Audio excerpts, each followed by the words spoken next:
Hvala Maski, hvala Aleš za povabilo in za predstavitev. Danes bom govorila o depresiji na več načinov. Zdaj za tiste, ki ste že bili imeli na predavanju Leje Kuhar, ona je na začetku omenila v bistvu neki dve ravni, neki dve stvari, s katerimi se ukvarja Mark Fisher. Eno je predstavljala ona, melanholijo levice, ta drugo, ki jo je omenila, torej individualizacijo duševnih motenj in v bistvu ne prepoznavo, da gre za produkt specifičnih družbenih odnosov in pogojev, pa bom na nek način predstavljala jaz danes. Zdaj, v tem predavanju se nekako nanašam na dela Marka Fisherja, predvsem na knjigo Kapitalistični realizem, pa tudi na nekatera njegove druge prispevke in predavanja, ampak bolj implicitno kot eksplicitno. Okay. Ampak dobro. Zdaj na zaslonu, lahko vidite zraven naslova že eno tabelo iz poročila o psihosocialnih potrebah prebivalstva v drugem valu koronavirusa. To je tabela, ki prikazuje doživljanje posameznih simptomov depresije v zadnjih 14 dneh pri študentih.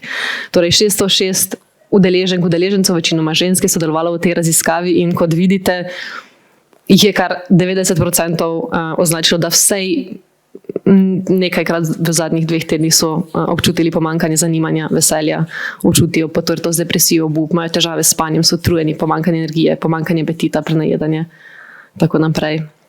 Med drugimi psihofizičnimi težavami jih tudi spet skoraj 90% poroča da vsej redko, če ne pogosto, doživljajo motnje razpoloženja. Ampak preden se lotimo torej teh družbenih vidikov depresije, se morda začnemo na začetku pri osnovi, torej kaj je depresija kot psihološka motnja.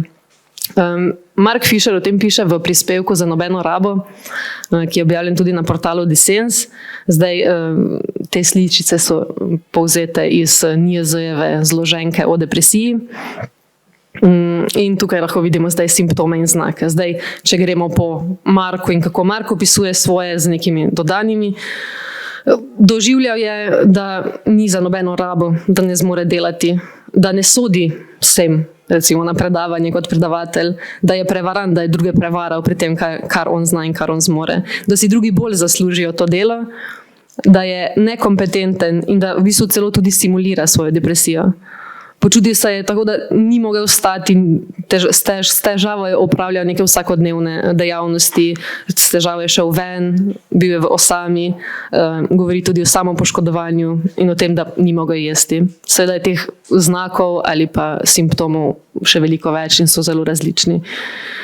Zdaj, da lahko govorimo o depresiji, kot piše na desni strani, se morajo znaki pojavljati vsaj 2 tedna. Vsaj 2 tedna moramo biti dnevno potrti, brezvoljni, brez interesa in občutka zadovoljstva pri nekih dejavnostih, pri večini dejavnosti in moramo imeti vsaj še 4 znake oziroma simptome tukaj navedene. Zdaj, da sploh razumemo, kako deluje depresija, spet po tej zloženki iz Nacionalnega inštituta za javno zdravje, to prikazujejo z jadrnico in utežmi na jadrnici. S tem želijo prikazati nekatere dejavnike. Najprej imamo dejavnike, ki vplivajo na našo dovzetnost za depresijo. Recimo predstavljamo si to spodnjo zeleno utež. Torej, to so neke genetske obremenitve, depresija v družini, zgodnje negativne ali travmatične izkušnje, kronične telesne bolezni. To so nekateri, seveda to ne zajema najbrž vseh, to je navedeno v zloženki. Potem to, kar pade iz neba na jadrnico, zgleda kot od nikoder, je ta rdeča utež, to so dejavniki, ki sprožajo depresijo, neki sprožilci. So obremenitve, ki jih v bistvu ne moremo obvladati. In če imamo že te dejavnike, ki so zelena utež in že vlečajo dol tole našo jadrnico, ko rdeča utež pade na njo, se ta potopi. To so recimo neki neprijetni dogodki v okolju, zdravstvene težave in izgube, recimo smrt bližnje osebe, razhod partnerski zvezi, izguba službe. In na zadnje imamo še to rumeno-rdečo utež, ki so dejavniki, ki vzdržujejo depresijo in nam preprečujejo v bistvu uspešnejše soočanje z njo. Zdaj podobni so prvim in drugim, ampak dodatno pa so še tukaj težave zaradi same narave depresije. Torej, v bistvu se vzpostavi negativna povratna znamka. Ker smo depresivni, se depresije ne moremo rešiti. Depresija nam v bistvu onemogoča, da bi se nekako soočili z njo in sam simptom je, da jo težje rešujemo. Zdaj, na tem mestu, ker bo predavanje rahlo interaktivno in ker je depresija, kot smo opazili, vseeno zelo pogosta stvar, ampak tudi zelo težka stvar, me zanima, kaj je po vašem mnenju ali pa kako ste se soočali z ne vi svojo depresijo, ampak kaj narediti v primeru, da pri svojem bližnjem ali pa pri nekom iz vašega okolja opazite te znake in se vam zdi, da je mogoče ta oseba depresivna. Tako, kaj narediti? Sem se mogoče zdaj pogovoril, moje mnenje je, da kako še nekaj spoznam, če pravim poznal teh znakov, kar so splošno recimo. Ampak, ok, zdaj pa recimo, da ja, oni ne želijo prepoznavati teh znakov, ampak če jih ti prepoznaš pri njih, kaj kot njihov prijatelj, pač kaj narediti, no, kako zdaj nasloviti. Okay.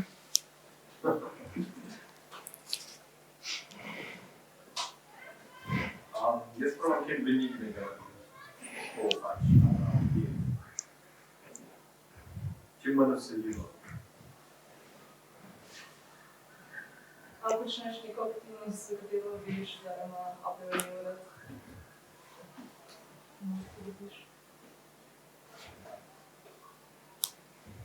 Jaz skušamo pred temu, da bi jih na silo razveselili.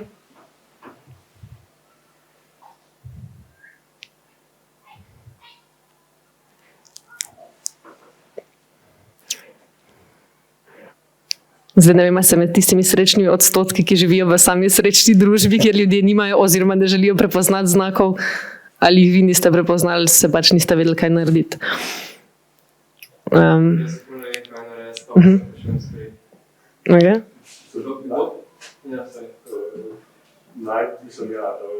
Najbrž noč, ker je tako. Moš pa ponovati močeš intervenirati v nekaj, kar zdi dosti tak ležiti odnos do svetovno. Zakaj bi to popravljalo? Ne vem, mogoče probati spostaviti pač pogoje, da je tako ful abstraktno, da človek pač začne izjavljati nekaj, kar pač tako, da se pač prepoznava, ne. Kaj je na tem, kaj sploh je, da se sproži neka artikulacija pač stanja. Zdaj psihologinje in psihologi so modro tiho. Jaz bi tako mačko kupil.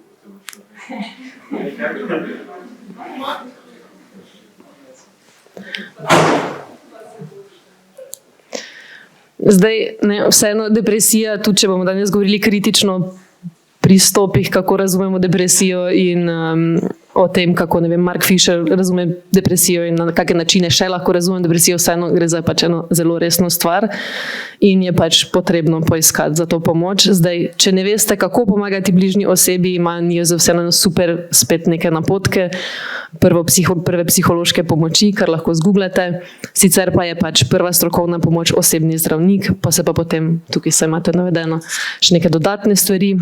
Načeloma pa pomoč obsega zdaj podporno zdravljenje oziroma psihoedukacijo, torej to, da se ljudje sploh naučijo o tem, kaj je depresija, psihoterapijo, potem antidepresive, to so neke znane stvari in seveda, kot je že bilo v bistvu iz vaših odgovorov večkrat omenjeno, neke prijetne aktivnosti oziroma neko ponovno aktivacijo te osebe.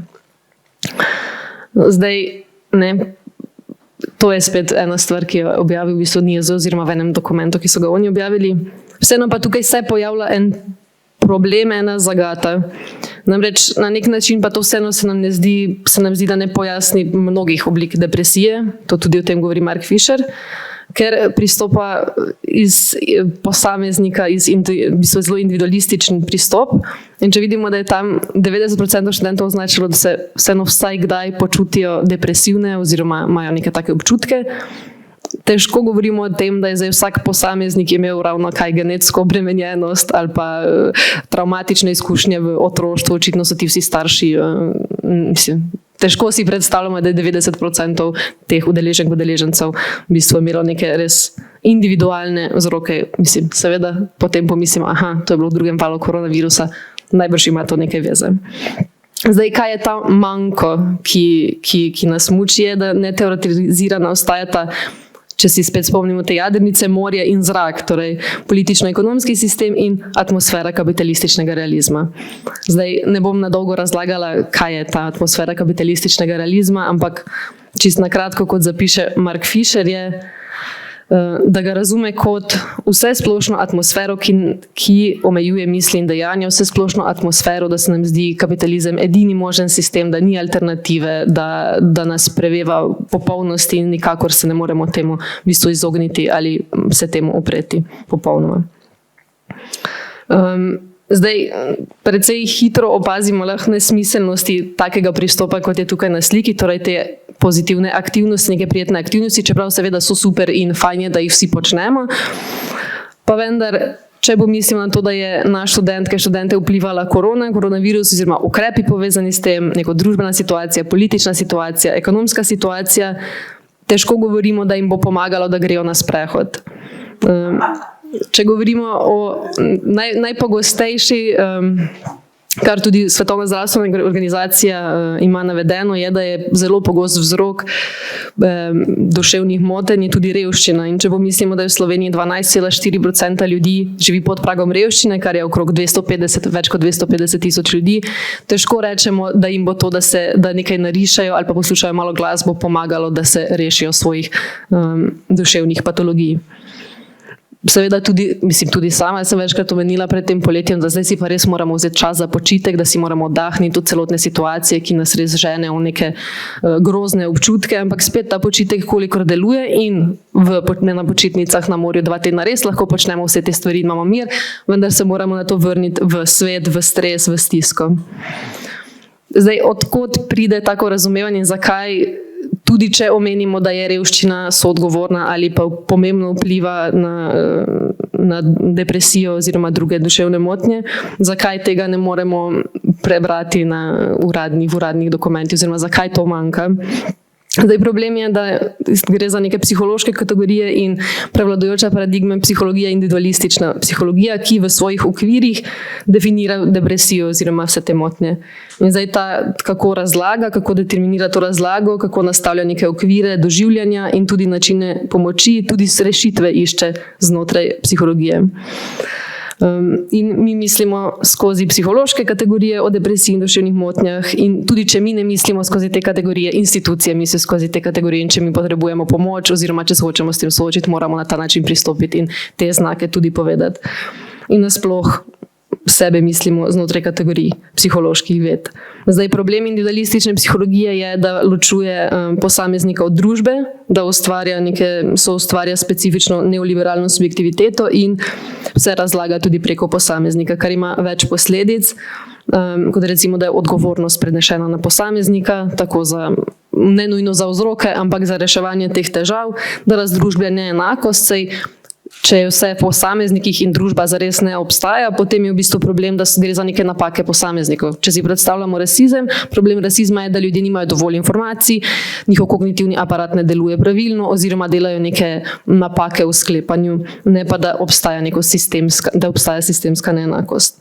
S tem, ko se vse sprevrača na posameznika, ki se ga loči od družbe, se tudi zakrivajo sistemske enakosti in pogoji izkoriščanja v kapitalistični družbi in nasploh razredna družba. Zdaj, čist na kratko ekskurs, ker vseeno je treba to nekako pokazati in dokazati, nam lahko zato pomaga oziroma nam služi Adornov tekst k razmerju med psihologijo in sociologijo, ki kljub temu, da je bil napisan že dolgo časa nazaj, še vedno precej dobro opiše stanje psihologije. Zdaj, ločevanje družbe in psihe Adorno označi kot napačno zavest in se v bistvu preko tega utemeljuje razcepljenost med živečim subjektom in med družbeno objektivnostjo, ki vlada nad subjekti, ampak hkrati izhaja iz njih. In ljudje v družbi ne prepoznajo samih sebe, v sebi pa ne družbe in med seboj so si v celoti odtujeni. Ampak ta napačna zavest je hkrati pravilna in odzrcalja, kar se je zgodilo v svetu, torej ločitev posameznika od družbe, ki na to družbo ima vedno manj oziroma nič vpliva. Zdaj, Adorno razlaga, da so se družbeni pojavi ločili od psihologije, ko so med osebami nastale te abstraktne opredelitve v obliki menjave ekvivalentov, ko so v bistvu odnosi med osebami postali postvarjeni. In ko je prevladal določen racio, določen razum v okviru človeka ločenih opredelitev. Torej, vzpostavila se je nekako potem v psihologiji sami, ki je začela razlagati neke tržne procese skozi psihološke momente in je predstavljen ta poudarek iz samega bistva nek stranski učinek, torej to, da se je to vcepilo globoko v nas. In seveda ne moremo psihološko razložiti nečesa, kar zares ne izvira iz duševnega življenja ljudi. To v bistvu gre za eno samo prevaro, da je psihologija človeka zadosten razlog delovanja in to lahko v okviru neoliberalizma in neke sodobne psihologije kasneje opazujemo na raznih screenshotih Twitterja iz NIJZ tudi recimo. In to razhajanje posameznika in družbe je v bistvu družbenega izvora, se perpetuira v družbi in se lahko razlaga v družbenem smislu. Ampak seveda posameznik ni ločen od družbe, temveč je nosilec družbenih določitev, ki ga pač določajo. In te specifične razlike med posamezniki, recimo diferencialna psihologija, to je izraz tako človekove svobode kot tudi družbenega pritiska. Zdaj, ti elementi so že zdavnaj ponotranjeni in odtisnjeni v posamezniku in se nam v bistvu kažejo kot neka naša druga narava.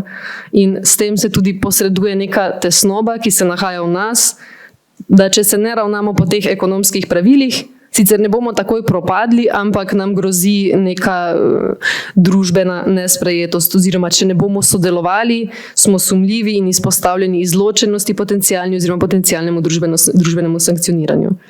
In ta družbena tesnoba se lahko prelevi v občutek realne tesnobe in ki hkrati povzroča na eni strani občuteno prisilo v to, na drugi strani pa oklepanje gospodarnega, razumnega vedenja, če to nam bo pomagalo. Če se bomo vedli kot gospodarni, razumni, ekonomski subjekti, pa vseeno bi naj bilo manj tesnobe, ampak hkrati vidimo, da je to prisila in nam to povzroča tesnobo. Smo v enem začaranem krogu. In seveda se s tem tudi omejuje neka moč lastne psihologije subjektov. Adorno recimo zaključuje oziroma postavljeno tezo, da v sodobni razviti menjalni družbi se je tesnoba ob nesorazmerju med močjo institucij in nemočjo posameznikov poslošila tako daleč, da bi ostati zunaj terjalo nadčloveške moči, medtem ko hkrati reducira sile odpora vsakem posamezniku. In če vzamemo to kot osnovo, se lahko premaknemo k drugemu načinu razumevanja depresije, kot je razume Mark Fisher, še vedno v recimo tem prispevku za nobeno rabo, kjer je v bistvu on predrugačil in rekonceptualiziral svoje razumevanje depresije kot izraza razmerij moči.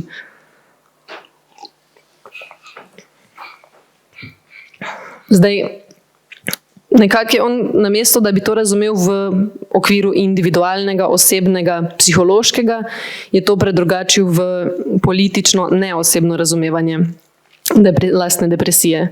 Znake je povezal, ali pač simptome svoje povezal z družbenimi elementi oziroma silami.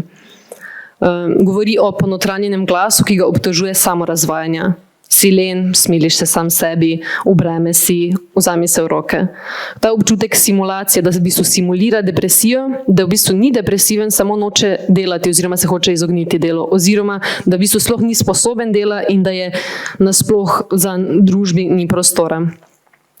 Govori o občutkih nič vrednosti oziroma manj vrednosti, da ni ta, ki lahko zavzame in udejanja nekatere družbene vloge, da v bistvu premik v novo družbeno sfero, ne glede na kvalifikacije ali premoženje, sproža grozljive občutke, da ne spada sem, da nima pravice biti tu, da je prevarant, doživlja paniko, grozo, nestabilnost in osamo. Zdaj, ti občutki nastanejo zaradi družbenih moči oziroma zaradi oblik zatiranja. To se zelo odzvanja tudi v postkolonialni, dekolonialni teoriji. Torej, tako se veže na raso, na spol, kot seveda tudi na razred. Pojavljajo se sicer, mogoče ne tako eksplicitno napiše, ampak večkrat omeni, da se pojavljajo močni občutki odtujenosti, ampak seveda smo resnično odtujeni od same družbe, od kapitalistične družbe, od produktov svojega dela in zaradi popredmetenih odnosov tudi od ljudi samih.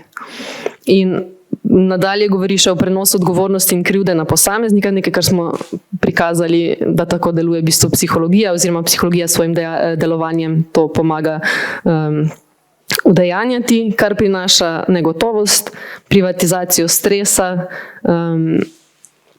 v bistvu, da so vzrok in rešitve v posamezniku, torej v recimo procesiranju informacij v kognitivnem sistemu, naprimer, in problematičnost magičnega voluntarizma, torej lahko si kar hočeš in vse to povzroča tudi hudo negotovost. Zdaj, kaj je njemu pomagalo, je, da je to predrugačil, seveda uporabi tudi vse klasične vire pomoči, kar tudi navede, ampak hkrati so mu najbolj pomagale spremenjene življenjske okoliščine, varnost, preskrbljenost, stabilnost, to, da je imel službo, da je imel zaposlitev, da je imel denar, da je lahko preživel. Pomembna pomoč so mi je bilo tudi drugačno razumevanje depresije in kaj je povzročilo, torej ti vidiki neoliberalne subjektivizacije, ki odtujujejo razumevanje, torej depresije, kot sem že omenila, v neosebnih in političnih okvirih in seveda tudi pomembna prepoznava zanikane povezave med depresijo in politiko.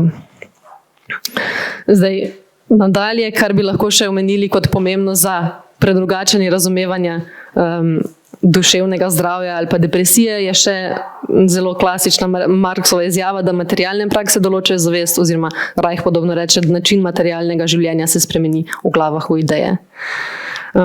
Tudi delovanje depresije same je predrugačil iz tega, da v bistvu gre za neko individualno stvar, na nas sicer padajo ta razna bremena, ampak smo v bistvu sami v tem, da je to odgovornost ni prepoznal zgolj na sebi, tako kot pač neka klasična, ampak da nič ne moremo, torej nek abstraktni nasprotnik, ampak da gre v bistvu za političen problem, ne samo oseben. Ta abstraktni nasprotnik pa ni več samo občutek depresije, ampak ta abstraktni nasprotnik kapitala, nek nečloveški, nesnoven, nadnaravni kapital, ki ga v bistvu sploh ne moramo prijeti, da daje ta občutek groze. Kaj nam zdaj ta rekonceptualizacija omogoča? Tu lahko še vidimo zdaj primere, kako izgleda popolnoma apolitično, individualizirano gledanje nase, kar lahko nadziramo. Tako. Delajmo to, kar lahko nadziramo, in kaj lahko nadziramo je dihanje, besede, osredotočenost, domnevno pozornost, ampak že tukaj bi se jaz morala zamislila. In preprosto nam Nacionalni inštitut za javno zdravje sporoča, ne dovoli, da situacija vpliva na tvoje počutje, kot da smo kot posameznik res popolnoma ločeni od družbe, v kateri živimo, oziroma nasploh od okolja, od medosebnih odnosov, od v bistvu vsega. Kar to seveda sproža je zaradi tega, da se ta prvi, s katerim smo v bistvu začeli, ki ga omenja tudi, se pravi, Lea Kuhar na predavanju, in sicer depresija kot psihopatološki vidik nedelovanja oziroma problematičnosti neoliberalnega kapitalizma. Torej, uporaba depresije, psihološkega oziroma duševnega zdravja oziroma nezdravja kot moralno tožbo čez kapitalizem, ki napaja in reproducira razpoloženje populacij, kot se izrazi Fischer. Ampak politizacija tega seveda terja politično sredstvo, ki samoumevno spremeni v nekaj, kar si je mogoče prisvojiti. Torej, da duševno zdravje več ni dojeto kot neko naravno dejstvo, temveč politična kategorija. Zdaj, pri tem si lahko pomagamo z recimo definicijami Svetovne zdravstvene organizacije, ki duševno zdravje definira kot socioekonomski, biološki, duševno zdravje definirajo socioekonomski, biološki in okoljski faktori, in da ni samo odsotnost bolezni. Kaj pa je duševno zdravje? Je pa stanje blagostanja, ki človeku omogoča realizacijo lastnih sposobnosti, da zmore premagovati normalne stresorje v življenju, zdaj kaj je normalno, je tukaj seveda stvar debate, in da lahko produktivno dela, spet stvar debate, in zmore prispevati k skupnosti.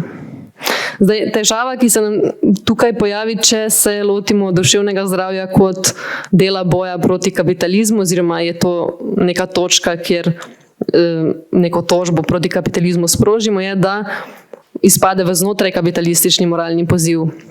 Tako da pač ne bo zmotil produkcijskega sistema in bodo neki lepotni popravki za delavke, delavce, naprimer v službi, morda nov kavomat, ping-pong miza, nekaj, da se boljše počutimo, da smo bolj produktivni, oziroma kadar bo zmotilo proizvodnjo in delo neko predstavo, bo nekom neposredno grožnjo, bodo pač površinske rešitve, recimo prezentizem, torej iti na delo in ne opravljati svojega dela, povzroča težavo lahko v produkcijskem sistemu, ampak to se da preprosto rešiti tako, da Amazon v svojo skladišče namesti eno tako telefonsko govorilnico za vaje iz čuječnosti, tja noter se usedeš za 5 minut, najbrž ti odbijajo potem sicer veliko plača, ampak se umiriš in delaš dalje. Seveda pa pač večina teh psiholoških nasvetov, ne, izboljšajmo zdravje in delovno učinkovitost, ne, se vedno usmerja v to, da v bistvu povečujemo produktivnost in profit.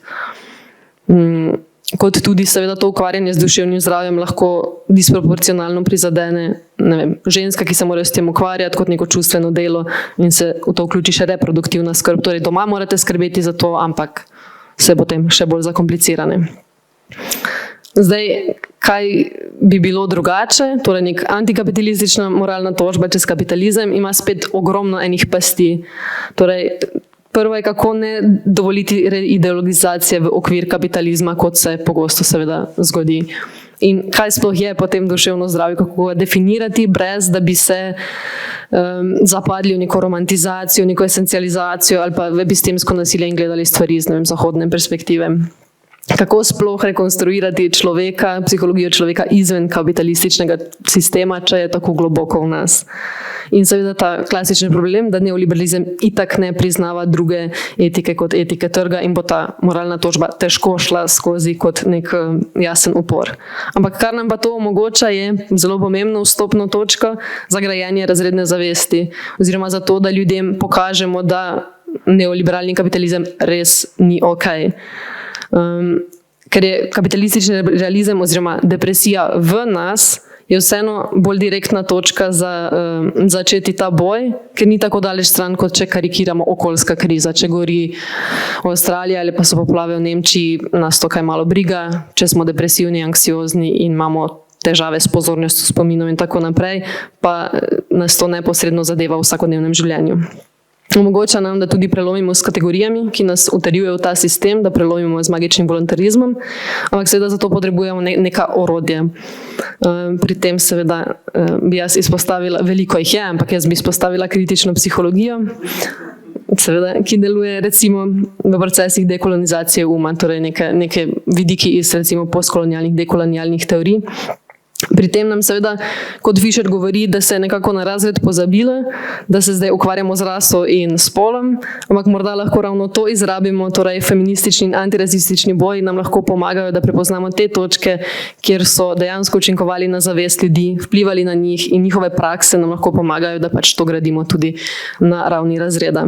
In kar nam lahko omogoča kritična psihologija, torej kritična psihologija, ki kritizira obstoječe prevladujoče paradigme psihologije in si prizadeva za neko bolj emancipatorno psihologijo, psihologijo, ki bo služila človeku, da se osvobodi od kapitalističnega sistema, je samo opazovanje, torej kako razmišljati sam o sebi, kar je recimo ne ekvivalent, ampak blizu terapije, prepričljivo razlago duševnih motenj oziroma depresije, ki je na ravni psihoedukacije, in samo delovanje, torej aktivnosti, ki so drugačne.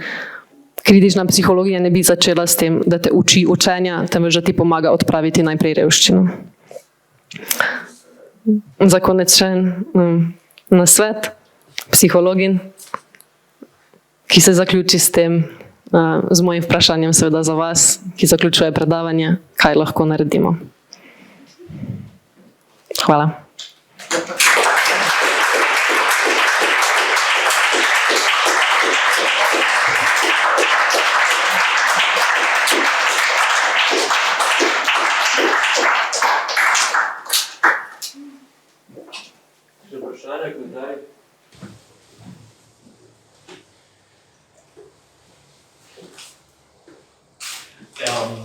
Hvala, meni se dela res ful zanimiva predstavitev in ful dobra. No, zadnje nimam pojma, mislim, zelo malo vem o psihologiji, razen iz neposrednih izkušenj, tako da bo zame zelo informativno, pa sploh se mi zelo super, da obstaja, da nekaj takega, kot je kritična psihologija, sploh obstaja. Kot filozof sem po definiciji, če hočete, kritični psiholog, se pravi. Hotel sem pa reči tole, ne vem, ali je to vprašanje ali mogoče komentar, ampak nekaj, kar se mi je porodil med tem, ko sem poslušal tvoje predstavitev tvoje predavanje. In sicer zdravje, zakaj sploh govorimo o duševnem zdravju? Zakaj je duševnost sploh kategorija zdravja? In na neki ravni je to seveda velik civilizacijski dosežek. V nekem smislu, dokler duševnost ni bila vprašanje zdravja, če si se slabo počutil, je bilo to res, da je nekaj, pač vse imaš nogo, noga je še cela, telo je celo, kaj se zdaj greš to, kaj fejkaš. Na nek način je velik civilizacijski dosežek, da se sploh pogovarjamo v bistvu o duševnih težavah, kot o nečem. Ampak se mi zdi, da smo šli res že tako daleč, no? Da v bistvu je postala duša samo še ena noga, ki jo je treba pač zaflikati in to je to. In pač, če si ne zaflikaš noge, če si jo ne znaš zaflikati, ali pa če si ne znaš zaflikati duše, je to res tvoj oseben problem. Na nek način je tvoja duša res zgolj tvoja noga. V tem smislu smo z, recimo temu, nekritično psihologijo res naredili iz človeške duševnosti zgolj nek partikularno organ, ki nima druge, ki se ga ne da sploh drugače zdraviti kot drugi organ. To je mogoče moj bizaren komentar nekoga, ki ima Nič bizarno.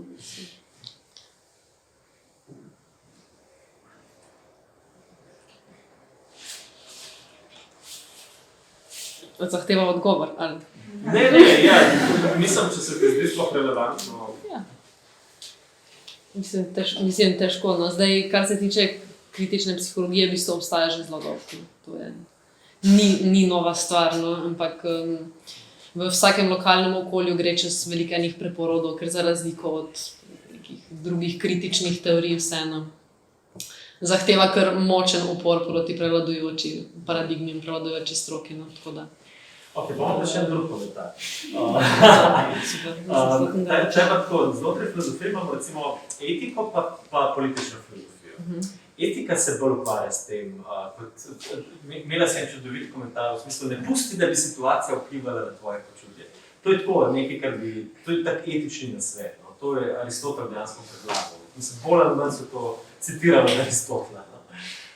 Skratka, ne se pustiti od trenutnih okoliščin vplivati na se. Bodi v tem smislu goji svojo lastno srečo. Potem, ko politična filozofija v bistvu že v osnovi zastavi problem čustva. Se mi zdi, da mogoče je to nek podoben problem, kot se znotraj psihologije postal na tem polju, ki si ga sama rekla, da sem preverila. Mislim, kjer se mi zdi, da je ta povezava tudi je, da ti dejavniki, ki nas delajo dovzetne, se jim ne moremo izogniti, ker so pač, to je kapitalizem, ki nas uničuje. Kar pomeni, da ne moremo biti, psihologija bi temu rekla, rezilientni, torej odporni na stvari okrog nas, ker nas najmanjša stvar je že preveliko breme in nas potopi. In to je tisto, kar se mi zdi, da manjka, no, v recimo običajni psihologiji, v tem smislu.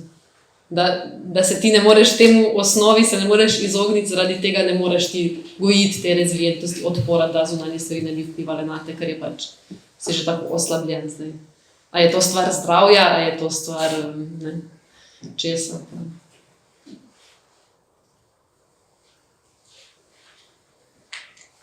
Kako pa kritična psihologija obstaja v dejanskih institucijah? Recimo, kaj se predstavlja si, kako deluje psihologija v korporativnem svetu? Pač iščemo talente, iščemo dobre potenciale, iščemo ljudi, ki se ne oddajajo pod stresom in tako naprej. Kako pa kritična psihologija deluje v institucijah? Ja, po moje gre v NGO-je, v pač nek support, v razne centre za pomoč in se pač tam razume, da je treba celostno pristopiti k situaciji, ker pač je človeka najprej treba vprašati, a je sit, oblečen in ima kje za spat, preden se začneš ukvarjati s psihoterapijo, bi rekla. Čeprav večina psihologov seveda ne izvaja psihoterapijo. Mislim, sama psihologija kot nek aparat te v bistvu prisili, tudi če si kritična psihologinja, psiholog in greš v neko, bomo rekli, mainstream institucije, ki deluje v okvirih običajne psihologije, ne moreš. Zelo težko deluješ kritično, kar pomeni, da so ti dostopne samo institucije, recimo ne Radio Študent, tam dovolijo delati kritično psihologijo, sam Radio Študent nima denarja, da ti zapusti, da bi bil tam kritični kadrovski psiholog, recimo, ne. Kar bi se seveda dalo, ker kadrovska psihologija deluje po zelo preprostem obrazcu, ne. Psihologija deluje po procesih, ker vsebina, ki je družbena itak izloči, Skoraj proces in pol ustvarja preproste enačbe, torej imamo neko situacijo, uvedemo spremembo X, ki povzroči Y, v trenutnem sistemu je pač, recimo pospustimo z X, damo 2 dni več dopusta, zato da bo Y povečanje produktivnosti, s tem povečanje profita, ampak se to enačbo lahko izkoristimo in rečemo, kaj ni cilj povečanje produktivnosti, povečanje profita, ampak nekaj drugega in ne še vedno damo 2 dni več dopusta. Ampak ja, mislim odvisno, mislim kulturno, zgodovinsko odvisno. V Južni Ameriki veliko lažje biti kritična psihologinja, kritični psiholog, tam je že na študiju, veliko bolj kvalitativno usmerjeno in kritično usmerjeno. In v kakih, ne vem, v Južni Afriki je tudi nekaj takih primerov, ali pa kje po svetu, ker nas pa že tekom samega izobraževanja težje priti do tega. Kako pa recimo nekritična psihologija gleda na te čuječnosti in podobne prakse? Je to res nekaj, kar bi nekritična psihologija vzela? Ja, to je fajn. Ja, konstantno so, če želite, konstantno so delavnice, ki jih tudi študentke, študenti psihologije organizirajo, ne, kot najboljši ideologi v bistvu psihologije. Ja, to je dejstvo, čuječnost v vsako institucijo. Ja. Čuječnost v vsako institucijo. Groza, jaz sem poslušal, da je to joke. Nič od tega ni šala. Vsaj to je ta grozljiv smeh, se nam pol porodijo.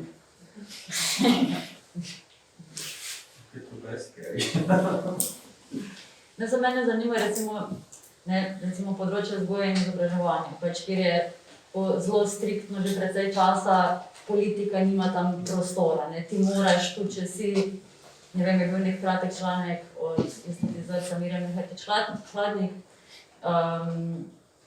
Ok, v šolah pač lahko imaš učiteljico, ki pač ne prenese tega, da prihajajo migranti, migrantke čez mejo, ampak pač ne sme tega mnenja predajati naprej. Ne?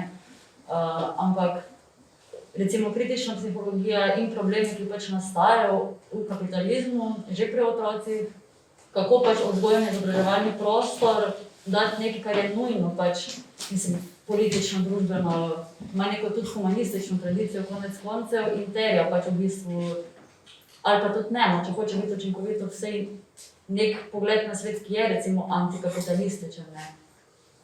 In tu se najni pač recimo zalomi, če pač hočeš čim več ljudem, ne, čim prej dati možnost, da pač gojijo odnos do svoje izkušnje v tem svetu, ne. Ampak to je pač retorično vprašanje, mislim, da, ali pa preskušeno govoriti. Vsi veš, kaj bo odgovor na revije za otroke. Ja, ne, jaz imam doma odličen učbenik iz poznih 80-ih, Socialistična morala in družba, za 7. razred osnovne šole, in to je genijalen učbenik. Zdaj je pač se zdi, kot da je šola ne ideološka, ne politična, v resnici pa sam se to prikriva pod kopreno neke navidezne neutralnosti. No. To se mi zdi večji problem. Da se dela, kot da je zdaj neutralno, ker seveda absolutno ni. Ampak kaj narediti, mislim. Še vedno je v okviru psihologije, mislim, vseeno psihologija vpliva ravno s tem, recimo, ko sem omenila rasizem in probleme v posameznikih, in kar se naredi je, da so delavnice za učiteljice in učitelje o predsodkih, kjer jih informiramo o tem, da se naučijo, da je njihovo mišljenje, njihov aparat deluje napačno in da se v bistvu dobiš pravilne informacije in potem nisi več rasist nekako. In potem se nima veze, da institucija je rasistična, ker ti pa nisi, ker imaš dovolj tega pravega znanja, kar ocenijo psihologi in psihologinje, da to je tisto, kar bo rešilo zagato. Ampak verjetno smo tu spet pri tem, da so pač neki projekti, ki pač vstopajo v te institucije, drug nivo, pa zdaj sem se res osredotočila pač na vzgojni izobraževalni prostor, ne, naprimer pedagoška fakulteta ali pa pač pedagoške programe na filofaksu, kjerkoli, ne, ki bi tudi, mislim, se po mojem mnenju rabili temeljito prenovo. Jaz sem imela drugače učno uro v sklopu svoje pedagoške prakse o anksioznosti in depresiji na srednji šoli. In učna ura mora biti zelo jasno strukturirana, do minute natančno, kaj kdaj počneš. In moje zadnje par minut je bilo diskusija o odpiranje debate zdaj o vzrokih povzročanja depresije. In sem dala neke mime, ali kapitalizem povzroča depresijo. In večinoma itak ni bilo časa, smo se pogovarjali tudi o tem, kako naj sami ukrepajo, če pri prijateljih, srednješolkah, srednješolcih opazijo kakšne težave. Ampak ene par jih je pa niso sploh mogli razumeti, kako to mislite, kako bi kapitalizem povzročil depresijo. Sploh konceptualno jim je bilo nemisljivo, da bi sploh ta izjava zdržala, ampak ne v smislu, to ni res, ampak to je nemogoča izjava. Prav nemogoče jim je misliti na ta način. No? Oziroma se je tako pokazalo kot nek čist blokada. No?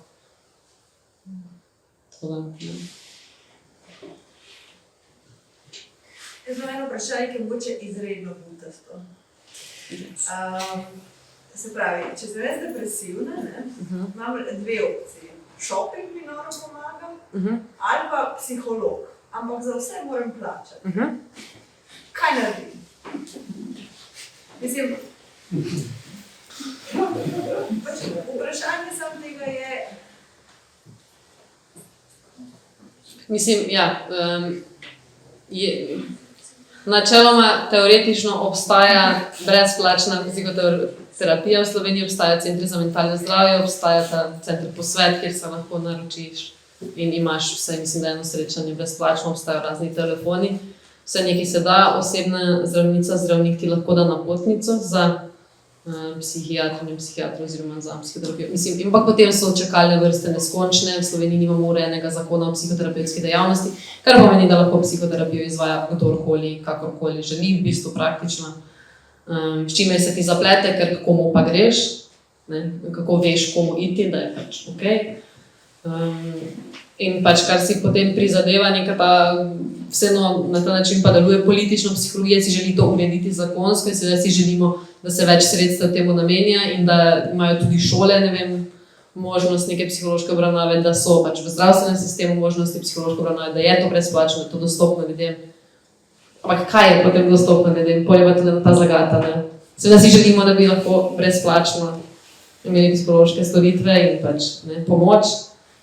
Ampak kakšna pomoč pa je to, če ti nekdo reče, ja, spremeni svoje misli, negativno misliš, vedensko kognitivna terapija, v bistvu to preobrni in potem boš mislila ne morem točno za tega razložiti, ampak v bistvu ti moraš prestrukturirati svoje misli, svoj način razmišljanja. Kar deluje, saj ne da ne deluje.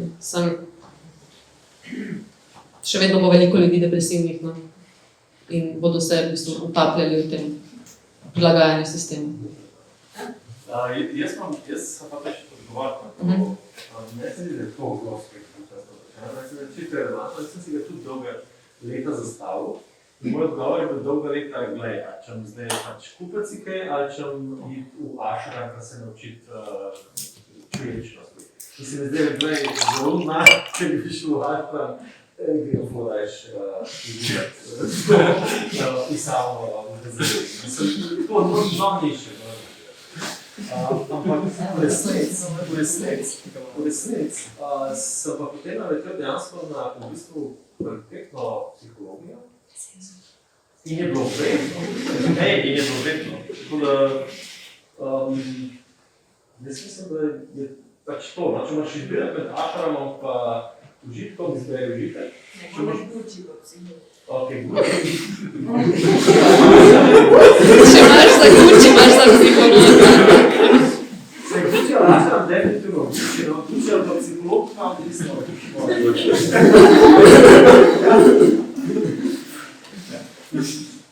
Jaz imam mogoče še eno vprašanje.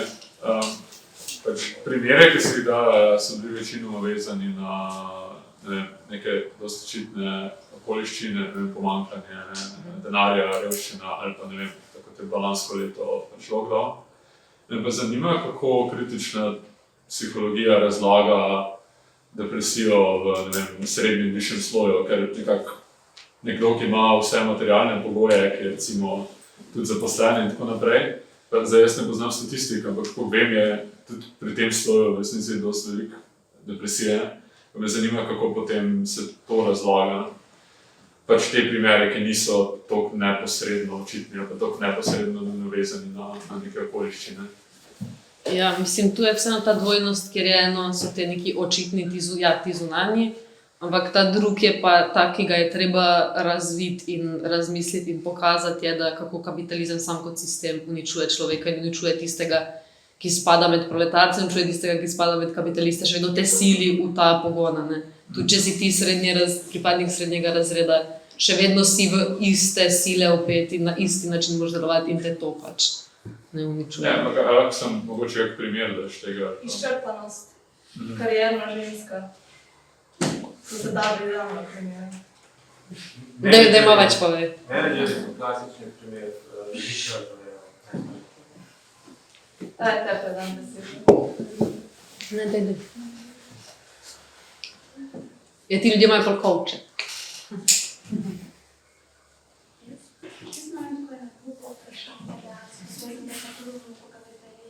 Sorry, sam ne slišim. Tako me zanima, kaj izhajamo tu iz predpostavke, da v kakšnem drugem sistemu, če je kapitalizem, bi bila depresija, bi bila v manjši meri.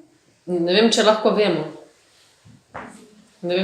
vemo. No. Kako je recimo druge skupnosti razumejo depresijo, predstavljive, da v Latinski Ameriki je tako drugačno zajemno. Recimo tu imamo vzorne zveze pa tiste, ki se sedijo, recimo kako oni razumejo depresijo. A je gremo vprašati? Mislim, tako pa zanima. Ja, mene tudi, zelo me to zanima. Ampak ne vem, mislim. Nimam odgovora na to. Bo treba še malo raziskati. A smo nazaj pri tvojem? Ne da bi vedel. Ker nisi še dobil odgovora, ne? Ja. Ne vem, če Ja, jaz sem prej grobo prekinil kolegico. Ja, nekaj izuzek. Ne, jaz sem zaključil svoje. Ne, sej jaz sem tudi zaključila. Mislim, da je izčrpanost en tak konkreten primer pri teh slojih, ki se pač dodajalec vedno več zahteva zaposlenega, ne glede na to, kako dobro priskrbljenje, ali pa na koncu tisto, ki je na vrhu, če vedno več denarja in tukaj. Mislim, ja, verjetno, oprosti. Ja, sej. Mislim, nekaj, kar se ne primer, mogoče ni pravi beseda, ampak nekaj ta, kompleksnejša, pač zahtevnejša, da je nekaj zahtevnejše v smislu, da se da ima ta človek zmožnost in pogoje, da se naloži na nekaj pač več stvari še vedno, ne. Ti imaš lahko pač, v kateremkoli, kdorkoli že si, pač lahko zaznaš neke elemente, ki na tebe pač vplivajo na tak način, da imaš neko depresivno počutje. In pač tudi, ko lahko zadovoljiš nekatere izmed njih, je možno, bi rekla, da pač kapitalizem, predpostavlja pa celo zahteva od tebe, da se vedno znova nekaj novega pojavi. Zdaj spet sem ti si v to konkreten primer, no, ampak tako bi si mislila pač, da ja, pač nekaj tako enostavno, zma neka ta podlaga, ne, in bolj se pač. Meni se tudi že dosta stvar, da kapitalizem razume vrednost človeka, sam po tej dimenziji, koliko si uspešen na delu.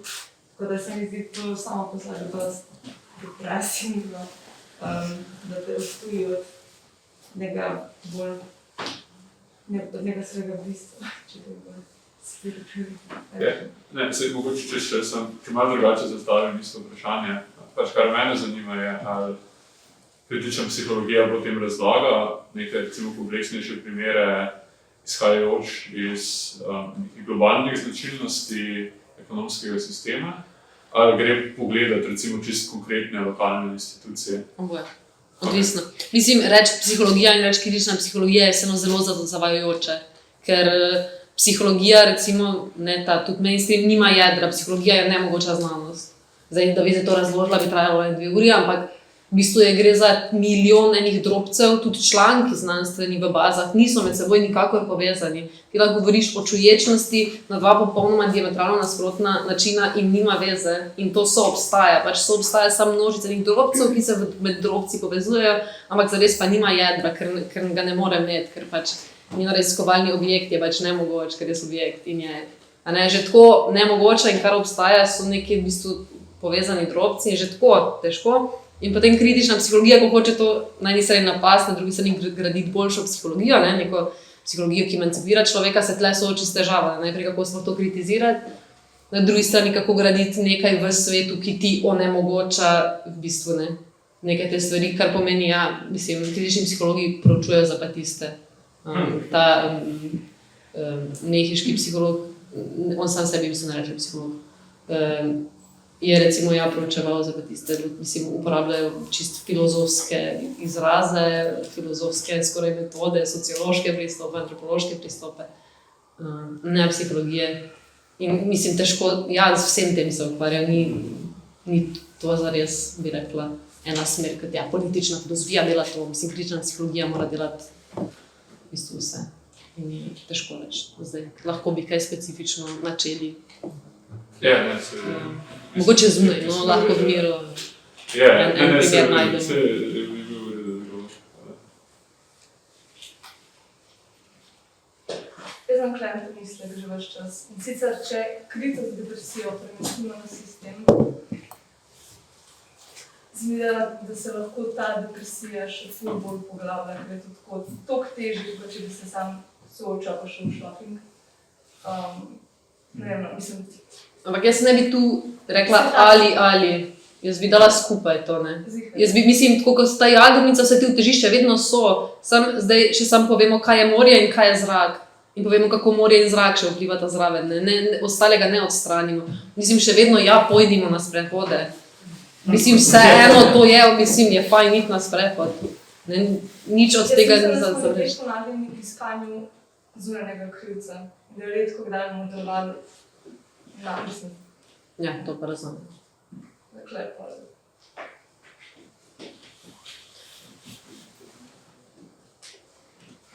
Zato, ja?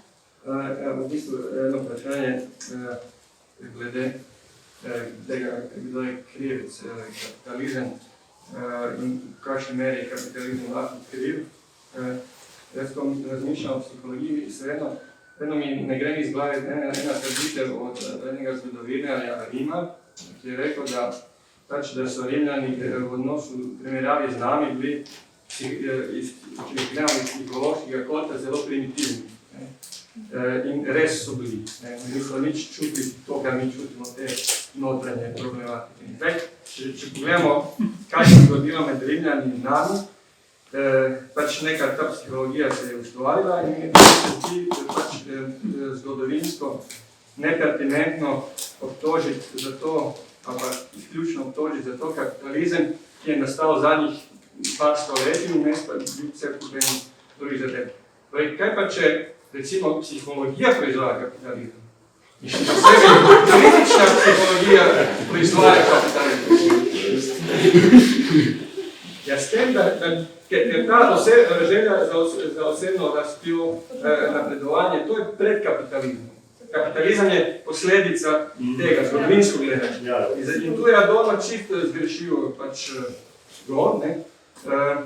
In zato, ker se pač vedno usmerja pogled v ekonomijo, se ne vidi, da je rast zgodovinsko gledano pred ekonomijo. Da je ekonomija zadnja faza te zgodovinske rasti. In jaz mislim, da če se gleda kapitalizem kot izključno glavni krivec za psihologijo, da je to slepa ulica.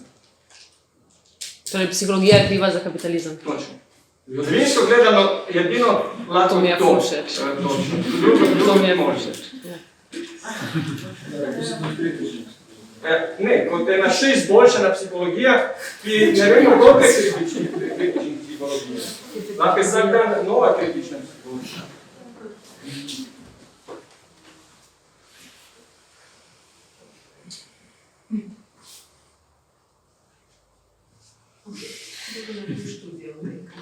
Vse obstaja. Niso seksi.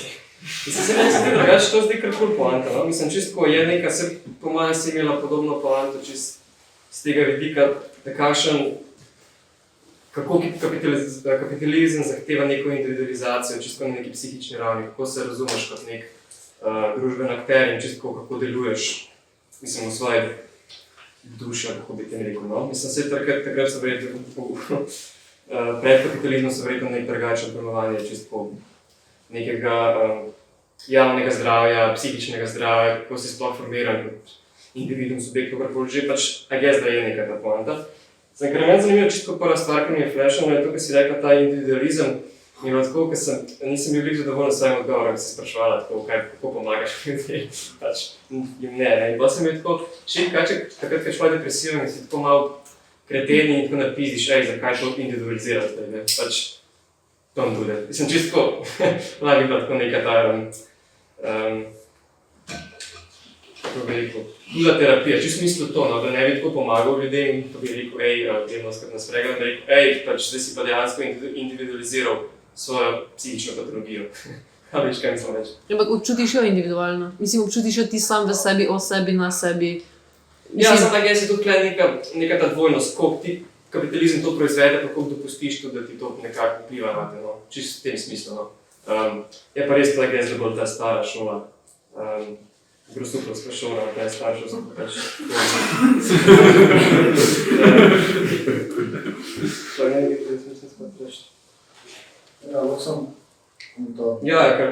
Mislim, fukrat, pač en filozof, da je intervjuval, to je nek govoril, da mislim, da je zanimiv ta podatek, da je depresija v resnici izrazito egoistično razpoloženje, ker ti omogoča, da se ukvarjaš sam s sabo in si imaš druge, da se morajo ukvarjati sam s sabo, če ne so krivi v tem smislu.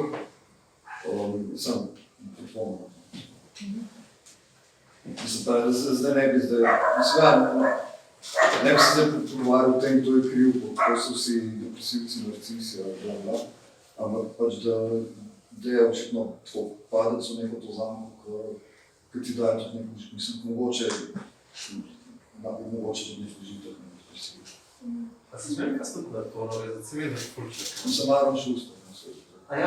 Ne, jaz sem reči vsega drugega filozofov, mislim, sicer Martina Heideggera, ki je stavil na koncept anksioznosti. Zdaj, kakor jaz vem, ne vem, da kako je anksioznost in depresija sta mišljeni kot dve popolnoma ločeni bolezni, a sta vendarle svobodni ali skupaj tvor, ampak anksioznost je definitivno tisto, kar nas individualizira.